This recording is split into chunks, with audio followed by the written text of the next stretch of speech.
This investigation is raising doubts about the ancestry claims of a prominent Indigenous leader in this country, Mary Ellen Turpel-Lafond.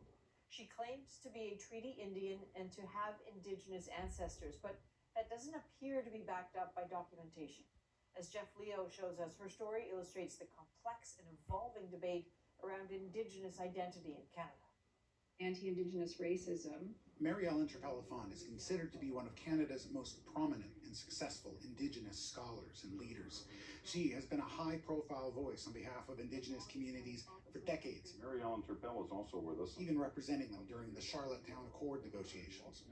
Mary Ellen Turpel-Lafond. She is the first Native judge in Saskatchewan. In 1999, Turpel-Lafond sat down with CBC's Pamela Wallman. My father's a Cree Indian from Norway House, Manitoba. My mother is Scottish and English, and she's from Fort William or Thunder Bay, Ontario. So I come from a bicultural background. What status does that give you? I'm a Treaty Indian.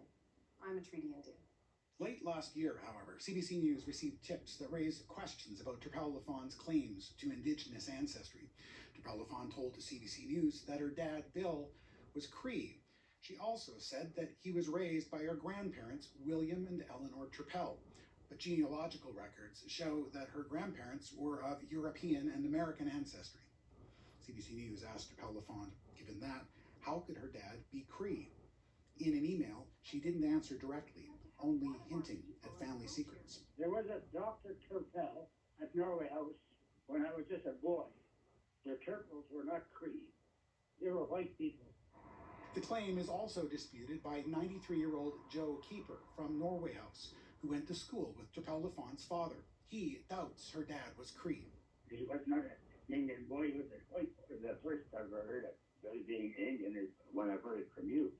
CBC News asked Turpel-Lafond where and when her dad was born. She refused to say, so CBC went looking for records. A newspaper announcement and a baptismal record obtained by CBC both say her dad was born in Victoria, BC, and his parents were Dr. William and Eleanor Turpel. Mark Humphreys, a history professor from Wilfrid Laurier University, helped CBC examine a wide range of historical records. in that normal way of doing things. As an historian, when you see all these records line up, it would be very hard for me as an historian to not conclude that the boy born in Victoria was in fact the son of William and Eleanor Turpel. The Harvard and Cambridge-educated legal scholar has served as a law professor and judge and children's advocate. She's also received honorary doctorates from 11 universities. Over the past decade, she's been the voice of those who cannot be heard, particularly those from Aboriginal communities.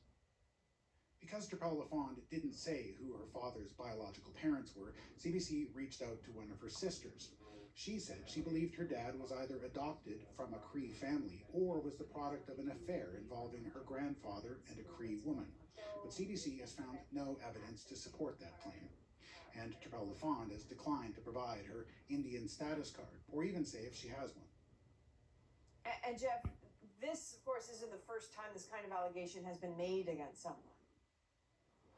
Yeah, no, definitely not. I mean, over the past year and a half here in Saskatchewan, I've looked into a number of claims about non-Indigenous people who have claimed to be Indigenous. And there's a lot of concern out there about this because people say it can rob Indigenous people, genuine Indigenous people, of opportunities like scholarships or jobs that are meant specifically for them. And so in this case, some people say Turpel-Lafond has benefited from her claims and therefore has an obligation to answer questions about them. But she doesn't see it that way. No, she definitely doesn't. She's refused to do an interview with us, and she's in fact said questioning her ancestry was offensive and was a violation of her privacy. In an email, she did point out to us that she has been accepted as a member of her husband's community, the Muskeg Lake Cree Nation here in Saskatchewan. And her supporters say if a First Nations community has accepted her, that should be good enough for everyone. All right, Jeff Leo in Saskatchewan. Thank you, Jeff.